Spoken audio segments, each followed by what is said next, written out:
지금으로부터 약 5년 전인 2019년도에 한국의 Now and Survey라는 단체에서 국민들을 대상으로 크리스마스에 관하여 몇 가지 설문조사를 한 적이 있었습니다. 당신은 크리스마스를 어떻게 생각하십니까? 라는 첫 번째 질문에 기독교인들뿐만 아니라 타 종교 및 무교인 사람들까지도 포함하여 무려 92%의 사람들이 좋다라고 대답을 했고요. 8%의 사람들만이 싫다라고 대답을 했습니다. 화면 그래프가 작아서 잘 안 보이실 텐데요. 왼쪽에 동그랗게 되어 있는 것 중에 이제 파란색이 좋다라고 대답한 사람들이고 빨간색이 이제 싫다고 대답한 사람들입니다. 그리고 오른쪽에 막대기는 맨 위에는 기독교인들이 좋다고 대답한 색이 초록색으로 표시되어 있고요. 중간에는 타 종교인들이 좋다고 대답한 사람들, 그리고 밑에는 무교인 사람들이 좋다고 대답한 사람들이 표시가 되어 있습니다. 평균적으로 92%가 좋다고 대답을 했습니다. 좋다고 대답한 사람들에게는 당신이 크리스마스를 좋아하는 가장 큰 이유가 무엇입니까? 라고 물어보았는데요.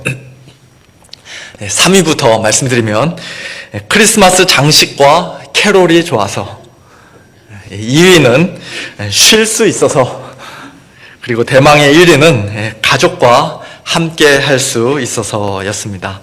그 외에도 이제 4위부터 다시 말씀드리면 구세주 탄생 기념이라서, 친구나 애인과 함께 할 수 있어서, 선물을 주고받아서, 소외된 이웃을 생각할 수 있어서 등등 여러 가지 다양한 대답들이 있었습니다.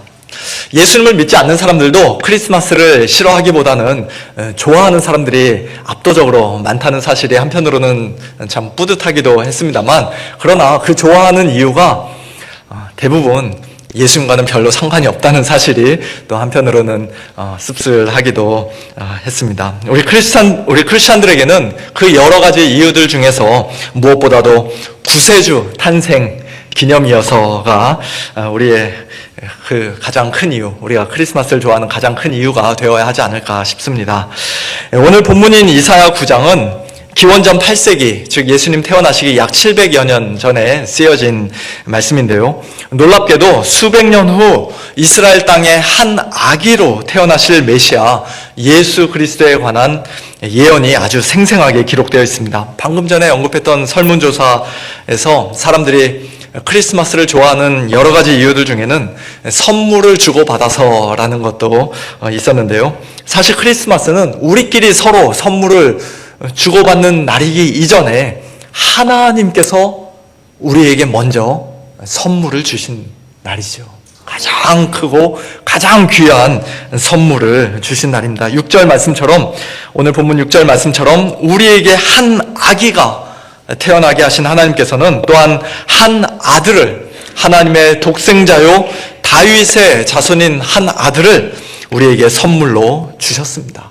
하나님의 그 선물을 기뻐하고 하나님께 감사하는 날이 바로 크리스마스요 성탄절인 것입니다. 그날이 꼭 12월 25일이라는 그런 증거는 없지만, 그러나 우리가 한 날을 정해서 그렇게 함께 다시 한번 기억하며 기념하며 하나님께 감사를 드리고 있는 것입니다. 이 시간에는 하나님의 아들 예수 그리스도를 통해 하나님께서 우리에게 주신 그 크리스마스 선물이 얼마나 귀하고 값진 것인지 크게 세 가지로 간단히 정리하며 우리 성도님들과 함께 말씀의 은혜를 나누고자 합니다. 먼저 첫 번째로, 하나님께서 우리에게 주신 크리스마스 선물 곧 예수 그리스도는 오늘 본문 2절 흑암에 행하던 백성이 큰 빛을 보고 사망의 그늘진 땅에 거주하던 자에게 빛이 비치도다 라는 말씀과 같이 우리를 비춰주시는 빛, 큰 빛이십니다. 흑암에 행하던 백성, 사망의 그늘진 땅에 거주하던 자는 1절 말씀에 의하면 전에 고통받던 자들로서 특별히 스불론 땅과 납달리 땅, 곧 해변길과 요단 저쪽 이방의 갈릴리에 사는 사람들을 가리키는 말인데요. 그 지역들은 이스라엘의 가장 북쪽에 위치해 있었기 때문에 역사적으로 북에서부터 침략해오는 아람이나 아수르 등에 의해서, 대적들에 의해서 항상 제일 먼저 공격과 침략을 받는 땅이었습니다. 그리고 바로 앞장인 8장 뒷부분에서는 이스라엘 땅에 그와 같은 환난과 흑암과 고통이 임하게 된 직접적인 이유를 말씀하면서 백성들 중에 하나님의 율법과 증거의 말씀을 따르지 않고 오히려 주절거리며 속살거리는 신접한 자와 마술사에게 묻는 그런 가증한 죄를 범하는 자들이 있었기 때문이라고 말씀합니다. 이처럼 하나님께 범죄함으로써 심판을 받아 캄캄한 흑암에 처하게 되고 대적으로부터 고통을 당하게 된 그들에게 하나님께서 장차 큰 빛을 비춰주시겠다라고 약속하신 것이에요. 그 약속이 구체적으로 언제 어떻게 성취가 되었습니까? 마태복음 4장에서는 예수님께서 세례 요한이 감옥에 갇힌 후 갈릴리로 물러가셨다가 나사렛을 떠나 스불론과 납달리 지경 해변에 있는 가버나움에 가서 사신 그 사건을 가리켜서 예수님이 공생애를 이제 본격적으로 시작하신 그 사건을 가리켜서 선지자 이사야를 통하여 하신 이 말씀이 성취되었다고 말씀합니다. 일러스되 스불론 땅과 납달리 땅과 요단강 저편 해변길과 이방의 갈릴리여 흑암에 앉은 백성이 큰 빛을 보았고 사망의 땅과 그늘에 앉은 자들에게 빛이 빛이었도다 하였느니라. 무슨 뜻입니까?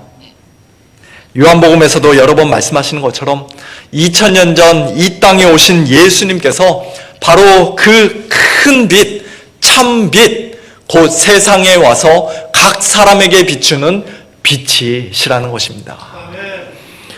빛이신 예수님은 단지 이스라엘 북쪽 지방에 사는 사람들만 비춰주시기 위해 이 땅에 오신 것이 아니었습니다. 나는 세상의 빛이니 나를 따르는 자는 어둠에 다니지 아니하고 생명의 빛을 얻으리라. 나는 빛으로 세상에 왔나니 물은 나를 믿는 자로 어둠에 거하지 않게 하려 함이로라. 예수님이 친히 말씀하신 것처럼 세상의 빛으로 오신 예수님께서는 죄와 사망의 고통 아래서 흑암의 나라 사탄의 왕국 안에서 신음하고 있던 우리 죄인들을 유대인들뿐만 아니라 이방인들까지도 포함하는 이 세상의 죄인들을 구원해 주시고 그들에게 생명을 주시기 위해 영생을 주시기 위해 이 땅에 오셨습니다. 요한복음 1장 5절에서는 빛이 어둠에 빛이 돼 어둠이 깨닫지 못하더라고 말씀하는데요. 물론 2000년 전 유대인들이 예수님을 알아보지 못하고 십자가에 못 박은 것은 그들의 철저한 영적 무지와 어둠 때문이었던 것이 사실입니다만, 그러나 이 구절은 또한 빛이 어둠에 비치니 어둠이 이기지 못하더라, 그렇게 번역할 수도 있습니다. 영어 성경들 중에 그렇게 번역한 성경들이 많이 있죠. 빛이 비치면 방금 전까지만 해도 온 세상을 덮고 있던 캄캄한 흑암, 칠흑 같은 어둠이 즉시 물러가게 되어 있다는 것이에요. 어둠은 빛을 이길 수 없고 거짓은 진실을 이길 수 없으며 불의는 의로움을 이길 수 없다는 것입니다. 사탄은 빛이신 예수님을 결코 이길 수 없고 이 악한 세상은 빛의 자녀가 된 우리 성도들을 결코 이길 수가 없습니다. 빛 대신 예수님을 크리스마스 선물로 받은 자들답게 예수님을 참되게 믿고 따르며 언제나 늘 밝은 빛 가운데 거하는 생명의 빛, 진리의 빛, 의의 빛 가운데 행하는 복된 저와 여러분 우리 모두가 될 수 있기를 예수님의 이름으로 축원합니다. 두 번째로 하나님께서 우리에게 주신 크리스마스 선물은 즐거움입니다. 오늘 본문 3절, 주께서 이 나라를 창성하게 하시며 그 즐거움을 더하게 하셨으므로 추수하는 즐거움과 탈취물을 나눌 때의 즐거움 같이 그들이 주 앞에서 즐거워하오니. 즐거움, 또 즐거워하다라는 말이 여러 번 계속 반복되는 것을 우리가 보게 됩니다. 크리스마스는 말 그대로 메리 크리스마스입니다. 그렇죠? 요즘은 뭐 해피 할로데이즈라는 말도, 인사말도 많이 사용합니다만 메리 크리스마스라고 할 때 그 메리라는 형용사는 해피보다도 훨씬 더 아주 생동감이 넘치는 훨씬 더 활기찬 그런 기쁨과 즐거움을 표현할 때 사용하는 단어이지요. 마치 축제와 같이 환희에 찬 기쁨과 아주 밝고 유쾌한 즐거움을 표현할 때 사용하는 단어라고 할 수 있습니다. 방금 전까지만 해도 흑암 가운데서 고통받던 자들이 왜 이렇게 즐거워하고 있는 것입니까?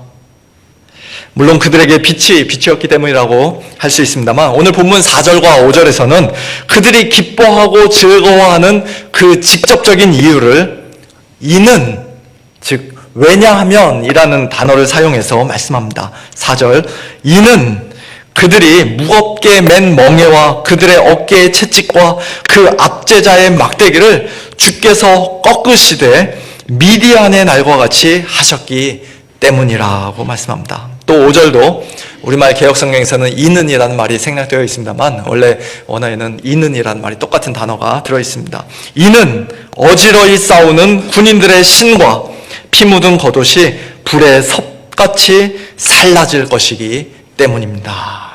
한마디로 하나님께서 이 어두운 세상을 비추실 큰 빛을 통해 예수 그리스도를 통해 우리의 대적들을 친히 물리쳐 주시고 우리를 그동안 괴롭히던 멍에와 압제와 채찍과 막대기를 다 꺾으시고 마침내 이 땅에서 모든 전쟁을 그쳐주실 것이기 때문에, 즉 우리에게 참된 자유와 평화를 주실 것이기 때문에 우리는 마치 추수하는 자가 즐거워하는 것처럼, 또한 전쟁에서 승리한 자가 적진에서 탈취물을 나누며 즐거워하는 것처럼 크게 기뻐하고 즐거워한다는 것입니다.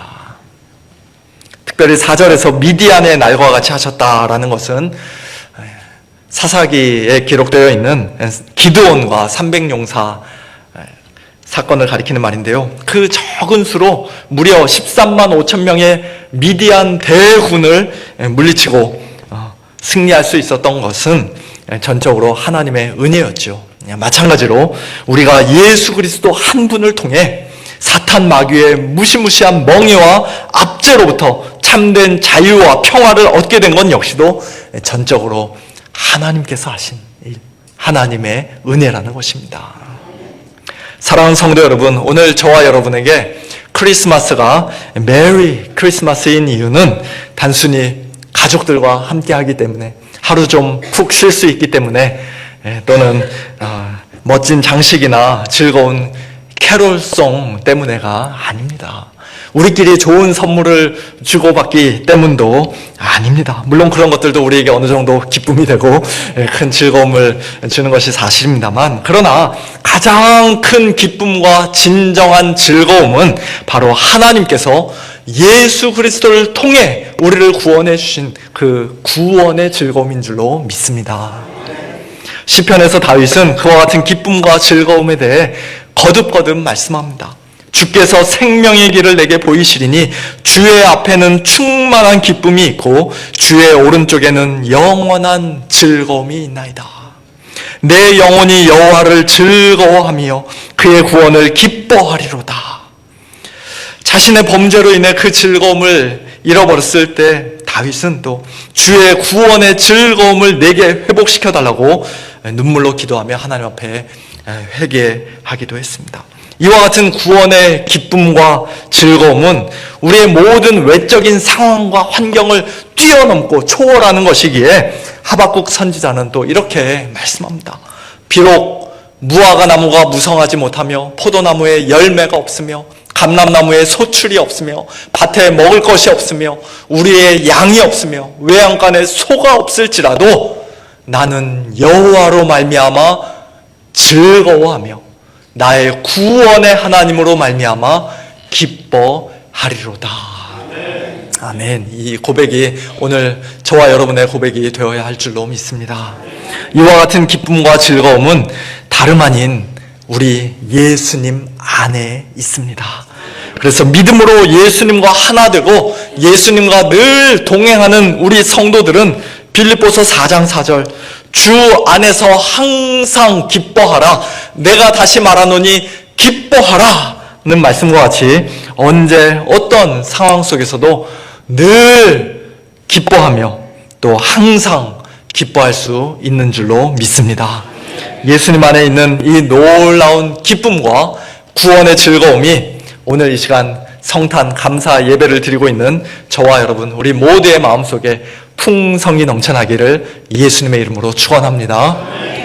마지막 세 번째로 하나님께서 우리에게 주신 크리스마스 선물은 하나님 나라의 왕이십니다.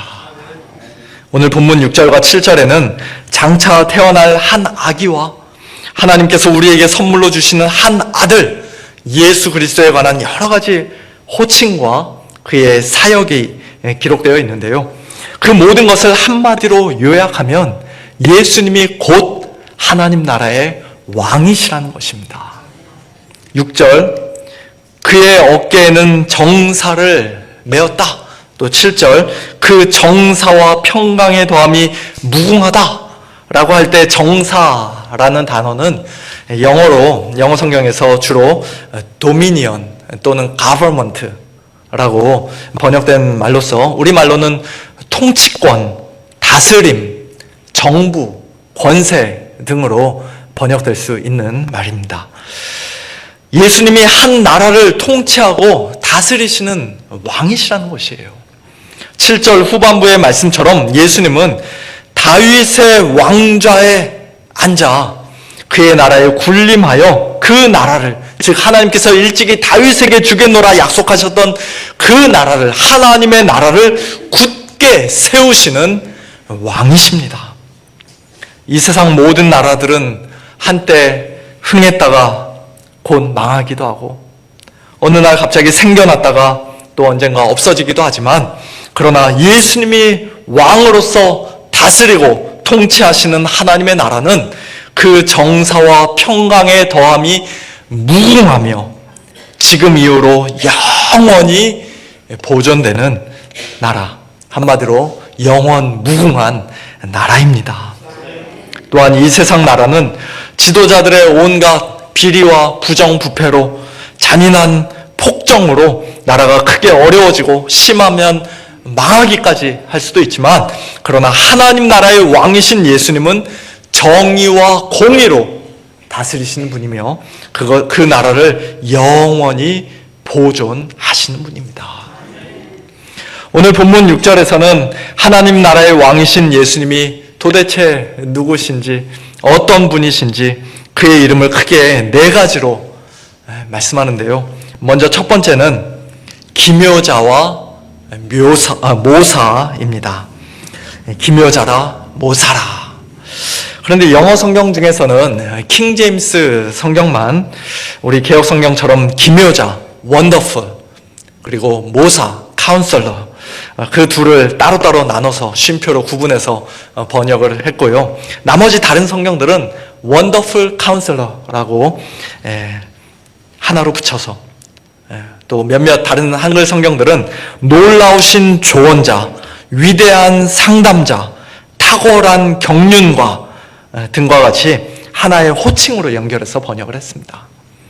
문법적으로는 둘 다 가능한 번역입니다만, 그러나 나머지 다른 세 개의 이름들이 다 이렇게 전능하신 하나님, 영존하신 아버지, 평강의 왕처럼 두 단어로 이렇게 붙어 있는 것을, 구성되어 있는 것을 볼 때 이 이름도 기묘자, 모사 따로따로라기보다는 놀라우신, 위대하신 모사, 조언자, 상담자, 그렇게 번역하는 것이 더 바람직하다고 생각을 합니다. 어쨌든 중요한 것은 이 이름이 예수님의 탁월한 지혜를 강조하고 있다는 것이에요. 강조하고 있다는 사실입니다. 예수님은 이사야 11장 2절 말씀처럼 그의 위에 여호와의 영, 곧 지혜와 총명의 영이요, 모략과 재능의 영이요, 지식과 여호와를 경외하는 영이 강림하신 가장 지혜로운 왕이십니다. 이 세상의 왕들은 매우 어리석어서 때로는 완전히 잘못된 판단을 하기도 하고 잘못된 선택을 하기도 하고 나라와 백성들을 큰 위기에 빠뜨리기도 하지만, 그러나 하나님 나라의 왕이신 예수님은 하나님의 지혜 그 자체이시며 또한 성령으로 충만하신 분이시기에 하나님 나라의 번영과 안전과 복락을 위해, 우리의 영원한 구원을 위해 가장 지혜롭게 나라를 다스리고 통치하십니다. 두 번째, 예수님의 이름은 전능하신 하나님이십니다. 예수님을 믿지 않는 유대인 학자들은 오늘 이사야 9장의 이 말씀을 히스기야 왕이나 요시야 왕 같은 사람들에게 적용하려고 하는데요. 그러나 아무리 뛰어난 왕이라 할지라도 그가 일개 사람인 이상 감히 전능하신 하나님이라고 불릴 수 있는 사람은 이 세상에 아무도 없지요.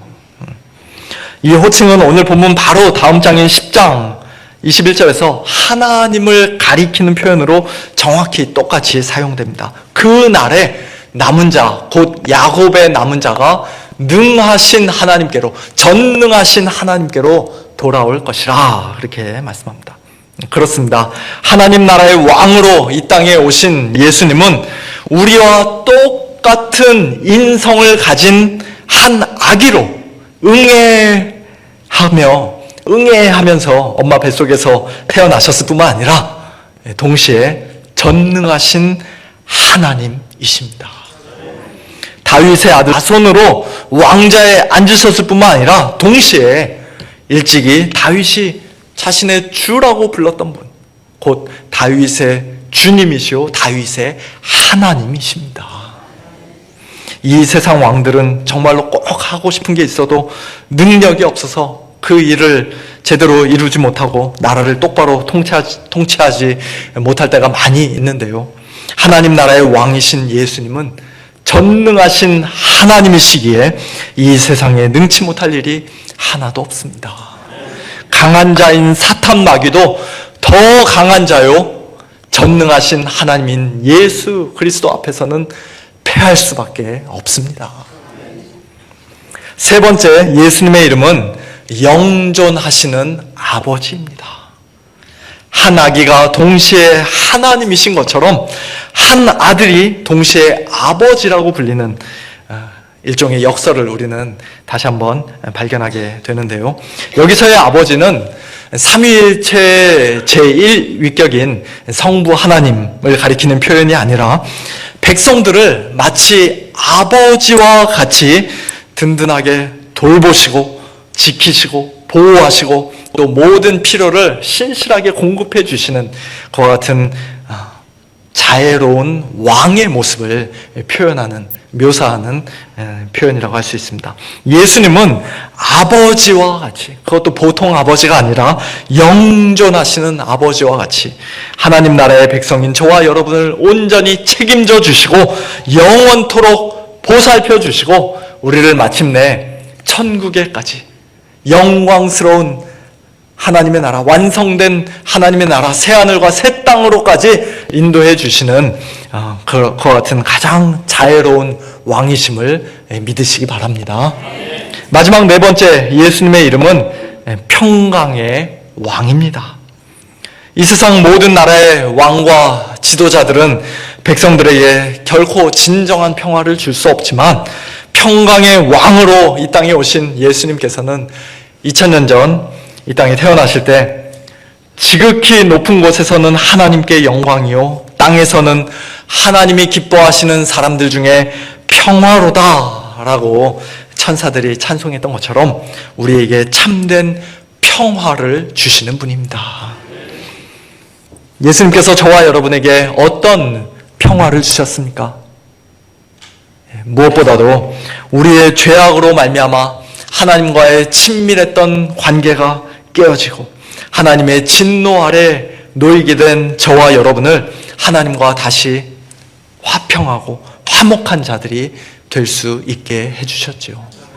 또한 서로 원수 사이였던 유대인과 이방인 사이의 높고 견고한 담도, 서로를 향한 미움이 가득했던 적대적인 그 담도 십자가로 단번에 허무시고 그 둘을 하나님 나라의 한 백성으로 만들어 주셨습니다. 뿐만 아니라 예수님은 우리 성도들의 마음속에 이 세상이 알 수도 없고 줄 수도 없고 빼앗을 수도 없는 참된 평화와 평안을 주시는 진정한 평강의 왕이십니다. 평안을 너희에게 끼치노니 곧 나의 평안을 너희에게 주노라. 내가 너희에게 주는 것은 세상이 주는 것과 같지 아니하니라. 너희는 마음에 근심하지도 말고 두려워하지도 말라. 이것을 너희에게 이르는 것은 너희로 내 안에서 평안을 누리게 하려 함이라. 세상에서는 너희가 환난을 당하나 담대하라. 내가 세상을 이기었노라. 우리 주님께서 말씀하셨습니다. 사랑하는 성도 여러분, 하나님 나라의 왕이신 예수님의 이 이름들이 얼마나 존귀하고 아름답습니까? 지금 여러분에게 혹시 지혜가 부족하십니까? 우리의 원더풀 카운슬러가 되시는 예수님께 나아가 지혜를 구하시기 바랍니다. 능력이 부족하십니까? 우리의 전능하신 하나님이 되시는 예수님께 나아가 그 발 아래 겸손히 엎드려 능력을 구하시고 도움을 요청하시기 바랍니다. 인생이 외롭고 어깨에 짊어진 짐이 너무 무거우십니까?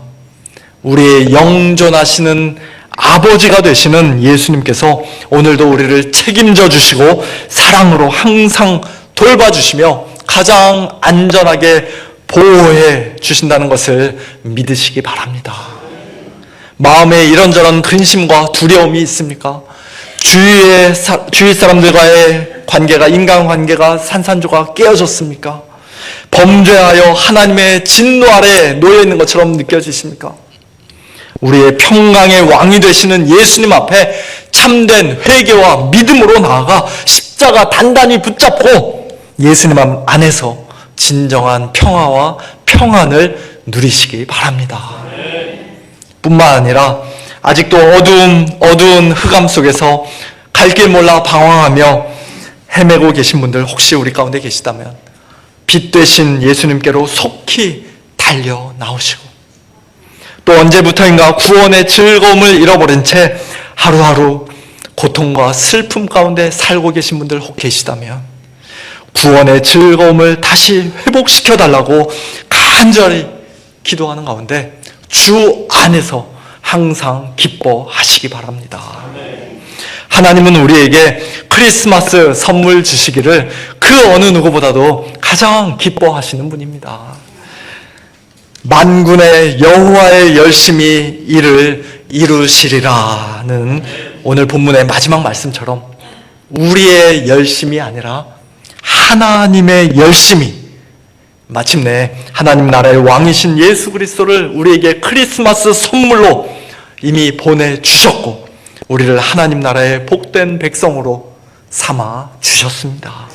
이 가장 귀하고 놀라운 크리스마스 선물을 참된 믿음으로 이미 받은 자들답게 이미 받아 누리고 있는 성도들답게 또 오늘 성탄 감사 예배를 드리고 있는 지금 이 시간뿐만 아니라 우리의 남은 인생 주님 앞에 서는 그날까지 늘 빛 가운데 행하며 항상 기뻐하고 즐거워하며 왕이신 예수님께 날마다 겸손히 순종하며 하나님께 감사와 찬양과 영광을 올려드리는 복된 저와 여러분 우리 모두가 될 수 있기를 예수님의 이름으로 축원합니다.